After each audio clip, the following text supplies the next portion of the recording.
Are you interested in a HELOC, but you have no idea what you're getting yourself into in regards to the payments? Interest only, variable rates, draw period, repayment period. It all sounds so confusing, but you will not be confused after watching this video, I promise you. Let's get to it.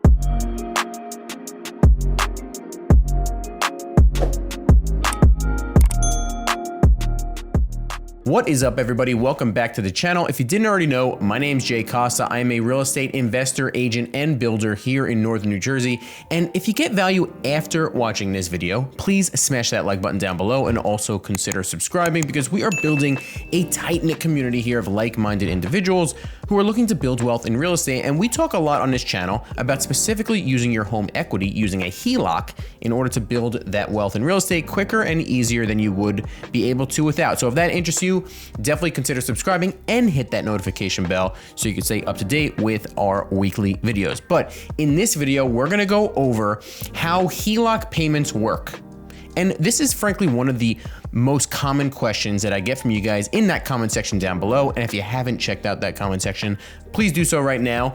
Love to start a conversation with you guys. Love to see what you guys are doing and using your home equity on. Okay, so if you have a home equity line of credit already, drop a comment in the comment section down below and let me know what you're using it on. But I'm also surprised at the lack of information on YouTube and on the internet in general about how these HELOC payments work. So that's what we're gonna go over today, how HELOC payments work. I'm going to explain to you how the interest rates are calculated, how the payments are calculated, how the payments will change from one period of the HELOC to the next. And lastly, I'll share with you my 4 rules on using a HELOC. That way you can make a decision on whether or not you should even be using your HELOC on what you're planning on buying or using it for in the first place. So first things first, what is a HELOC? Well, a HELOC stands for Home Equity Line of Credit. And it's basically a revolving credit line based on the equity that you have in your home. A HELOC is a variable interest rate loan, so the interest rate can and will change. So where does this interest rate come from? Well, let's go over that right now. In order to understand this, you need to know 3 main terms. First is what's called the federal funds rate. The federal funds rate is set directly by the Federal Reserve of the United States. When you see Jerome Powell's face all over CNBC, that's when the Federal Reserve has just met, and that's when they set the federal funds rate. They could keep it the same, they could raise it, they could lower it. And right now, the federal funds rate as of July 2024 is 5.5%, and it's been this for quite some time. Now, does that mean that your HELOC has an interest rate of 5.5%? Absolutely not. What you need to know next is what's called prime rate. Prime rate is very simple to understand.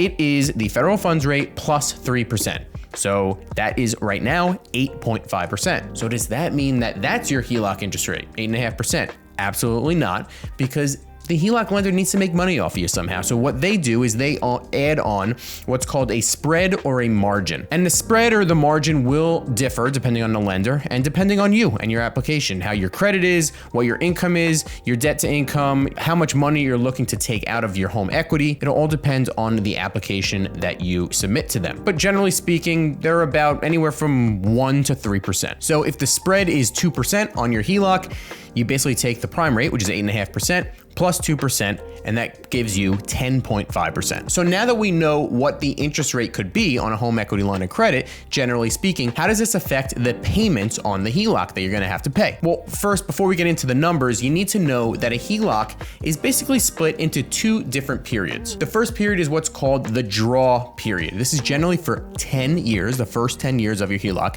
And this is when you can draw from your HELOC as well as pay off your HELOC as you see fit. And during the draw period, you're only obligated by the lender to pay interest only. You don't have to pay principal at all. So this means that your payment, your minimum payment required, will be somewhat low. But it's important to realize and understand that this is interest only. If you're making those minimum payments, your balance will stay the same. It's not gonna go down for the first 10 years. Now, after that 10-year draw period, it then converts into what's called a repayment period, which is exactly what it sounds. This is when the lender requires you to start repaying the loan. In order to do this, they convert it into a more amortized loan on an amortization schedule based on generally usually about 15 years. And during this repayment period, your balance is set. You start paying it down, but you cannot draw from the HELOC any longer. So how is the interest payment calculated on a HELOC? Well, first thing you need to know is that a HELOC lender doesn't use the balance at the end of each month in order to calculate the interest owed. It actually uses what's called an average daily balance, which is exactly what it sounds like. It's the average balance per day that you have on the HELOC. Since a HELOC, you can draw and pay back as you see fit, the balance changes day to day. So the HELOC lender sees this as the best possible way to collect the interest that's owed on the money. For instance, if you take $50,000 out of your HELOC and just keep it at $50,000 the entire month, your average daily balance is going to be $50,000.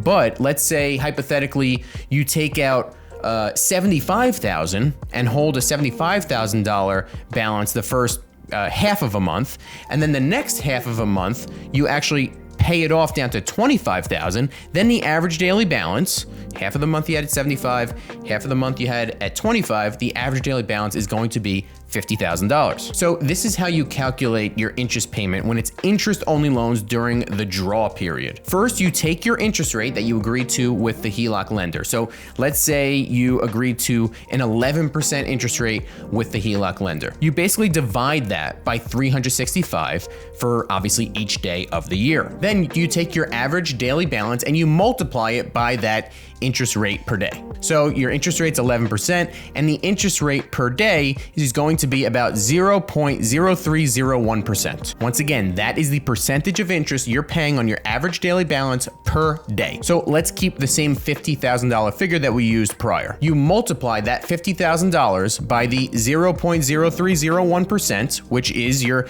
average, which is your interest rate daily, and that brings you to just over $15 per day that you're going to be paying on interest. And obviously you could take that $15, multiply it by 30 or 31 for the month, and that brings you to your monthly payment, in this case, $451, give or take. Once again, reminder, this is interest only. This is during the draw period. You're not paying down any principal at all. So you pay that $451 and your balance is still $50,000 at the end of the month. After that, after the 10 years of doing this, then it converts into the repayment period, and that's when it amortizes out over 15 years. In order to calculate this, the easiest way, honestly, is to just go online and search for HELOC payment calculator, put in all your information, and it'll give you the numbers right in front of you. Using these same numbers, that $451 or so per month interest only payment will then convert to a $568 per month interest and principal payment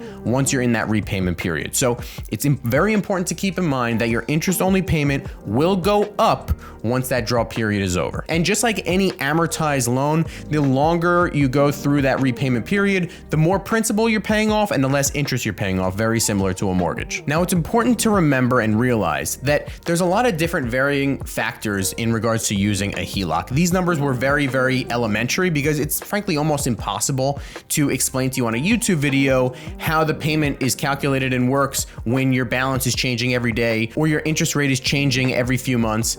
That is just something that you're going to have to keep in mind when trying to figure out what you're using your HELOC for and if it's worth it using a HELOC on what you're planning on using for in the first place. And because of these variables, both the variable interest rate as well as the payment going up after the draw period is over, it's very important to only use your HELOC on short-term debt. And that brings me to my 4 main rules on using a HELOC. My number 1 rule is that it must be short-term because the HELOC is a variable interest rate, as well as the fact that a HELOC lender can call back your balance at any time for any reason, including market conditions out of your control. The longer you hold a HELOC balance, the more risk you're taking and the more you're putting your primary residence on the line. Number 2, you need to have a clear exit strategy going in. This means that before using your HELOC, you need to have a plan on paying it back. One of the best ways to use a HELOC, in my opinion, is real estate investing on a fix and flip project because it is short-term inherently, and it also inherently has a clear exit plan when you go sell the property. You can also use it for a long-term rental property, but only if you're using the BRRRR method. I've made a video on this in the past. I'll put a link in the description box down below, as well as up in the corner here. Third, I would say never over leverage and never take out money from your HELOC that you don't have some other way to pay it back. This could be in a retirement account, a brokerage account, anywhere. You need to have the money in order to pay it back, because it's very important to realize that the HELOC lender, like I said, can draw that or can call that balance back at any time. And lastly, only use your HELOC on something that's either going to make or save you money. That means you're not using it on home improvements. You're not using it on consumer debt to go buy a car or a boat.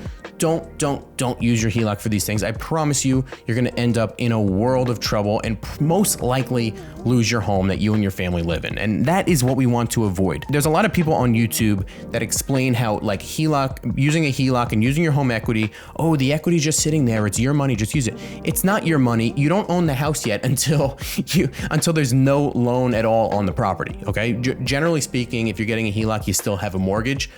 Please only use the HELOC on something that's either gonna make or save you money. And even save you money, you have to be very cautious of as well. I've made videos about this in the past, paying off student loans, paying off consumer debt in order to, save on the interest. Yes, by the numbers, sometimes that can be a good idea and save you money, but you need to be aware and you need to be honest with yourself that you're not just going to get yourself in that same consumer debt that you did in the first place. When you see that $0 credit card balance, are you gonna go, treat yourself to a whatever you buy, whatever is your vice, right? You need to be honest with yourself and make sure, be very disciplined that you don't get yourself in that position. But frankly, I think if you're watching this video and you're looking up these topics on YouTube, you're probably a more disciplined person. So just like I said, keep in mind, be honest with yourself, what you're going to use the HELOC for, and make sure it's going to make or save you money. That is it for today, guys. Thank you so much for watching. If you like this content, you will love my custom playlist on HELOCs and HELOC investing. I'll put a link in the description box down below, as well as up in the corner right here. Drop a comment in the comment section down below about any questions that you may have on how HELOC payments work. I would love to start a conversation as always with you guys, and I will see you next time.